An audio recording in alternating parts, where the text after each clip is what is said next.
Drainage system केलेली आहे। सुरल साहेबांच्या वाड्यात चांगलं आता गार्डनचं काम चालू आहे। वालुवली या ठिकाणी 24 एकर मध्ये बाळासाहेब ठाकरे उद्यान चालू आहे। अशी विविध विकासाची कामं आपल्या सर्वांच्या आशीर्वादानं आम्ही या बदलापूर शहरामध्ये करत आहोत।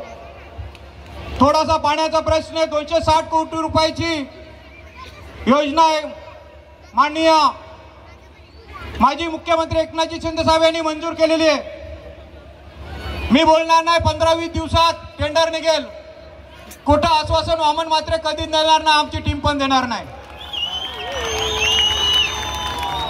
मी आता आपल्या इकडचे पाचोऱ्याचे आमदार किशोरप्पा आलेले होते आणि आपल्या समाजाचे गुलाबराव पाटील हे पाणी पुरवठा मंत्री आहेत। औद्योगिक मंत्री उदयजी सामंत आहेत। उदयजी सामंत यांना सांगितलं मला या बदलापूर शहरासाठी 10 MLD पाणी MIDCचं पाहिजे। त्यांनी लगेच खासदारच्या इलेक्शनच्या अगोदर आपल्याला 3 MLD पाणी दिलेलं, 2 MLD पाणी आम्ही या 4 दिवसात घेणार आहोत। आणि जी 260 कोटीची योजना त्यासाठी रिझर्वेशन पाहिजे। मी आमदारकी लढवली, मला यश कमी आलं। जर तुमच्यासारखे सर्वसामान्य नागरिक माझ्या पाठीचे असतं तर या बदलापूरचं सिंगापूर वामन मात्रेंनी करून दाखवलं असतं। मी सुद्धा 85-86 देशामध्ये फिरून आलोय। तिकडची इन्फ्रास्ट्रक्चर बघितलं, तिकडची डेव्हलपमेंट बघितली, तर मला असं वाटतं की आपलं बदलापूर शहर खूप मागे आहे।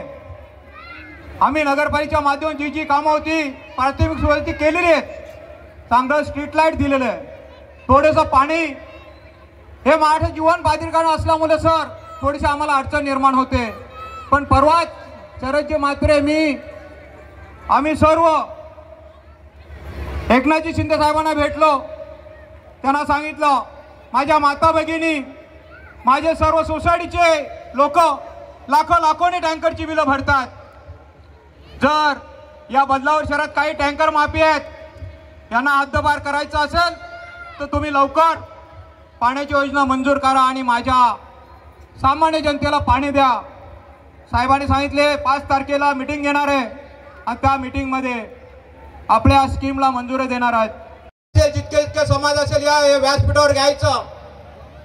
सर जर वामन मात्रेंनी त्यांच्यापेक्षा 80% निधी जास्त नसेल आणला, हे बदलापूर सोडून फॉरेनला जाऊन राहील। मी भारतात पण राहणार नाही का? मी वयाच्या 18व्यापासून माझ्या व्यवसायात काम करतोय, म्हणून मी कोणाच्या बापाला पण घाबरत नाही आणि कधीच माझ्या बदलापूरच्या शहराचं नाव कमी होईल असं कधी वागत नाही। मी माझ्या लहान भावाला आमदार केला, माझ्या नशिबी आमदारकी नव्हती, पण आपल्या सर्वांच्या आशीर्वादानं, सर्व माझ्या या टीमच्या आशीर्वादानं शरदजी म्हात्रेंचा मोठा रोल आहे। 6 नगर शोक फोडून मी नगराध्यक्ष झालो। कार्मेल पासून तुम्ही तुमच्या शिरगाव पर्यंत अंधारात येत होता। इकडचे सर्व कॉन्क्रीटचे रस्ते सर 4 आमदारांनी केले असेल तर 25 वामन मात्रेंनी केलेले आहेत। आम्ही कधीच त्यांच्यावर टीका करत नाही, टिप्पणी करत नाही, पण प्रत्येकाचं लोकप्रतिनिधी होण्याचा हक्क प्रत्येकाला आहे, टीका करण्याचा हक्क प्रत्येकाला आहे। प्रत्येक समाजाला न्याय देण्याचं काम बी त्या लोकप्रतिनिधीचं आहे।